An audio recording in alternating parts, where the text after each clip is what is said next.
गीता के पहले अध्याय का सार सुनते हैं।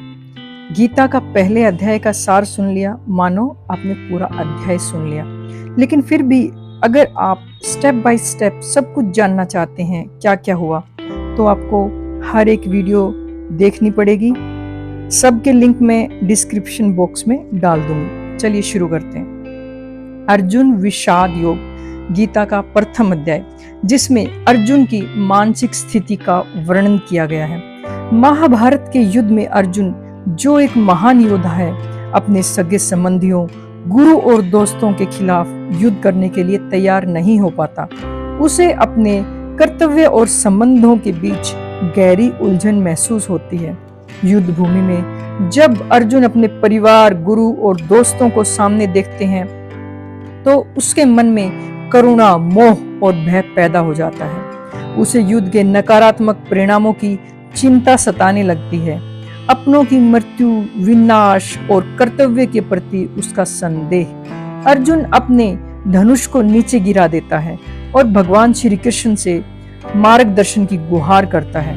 यह अध्याय दर्शाता है कि जब हम जीवन के किसी महत्वपूर्ण मोड़ पर होते हैं और हमारे निर्णयों में से कई जीवन प्रभावित होते हैं, तब हमें मानसिक संतुलन की कितनी आवश्यकता होती है।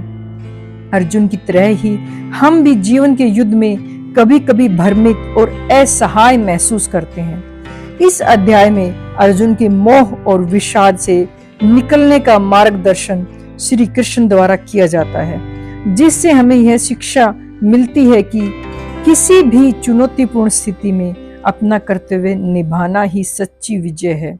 अर्जुन विषाद योग हमें सिखाता है कि जब भी हम किसी निर्णय को लेकर उलझन में हो, तो हमें शांत होकर अपने कर्तव्यों पर ध्यान केंद्रित करना चाहिए और मोह माया को छोड़कर विवेक पूर्ण तरीके से सही मार्ग चुनना चाहिए। इससे हमें यह भी संदेश मिलता है कि गीता का हर एक श्लोक एक ऐसा अस्त्र है जो हमें जीवन की युद्ध भूमि में आत्मबल, धैर्य और साहस के साथ खड़े रहने की ताकत देता है। अर्जुन के संशय और द्वंद से हम जीवन को खुद को पहचानते हैं और श्री कृष्ण के मार्गदर्शन से हम जीवन में अपना धर्म और कर्म समझ पाते हैं।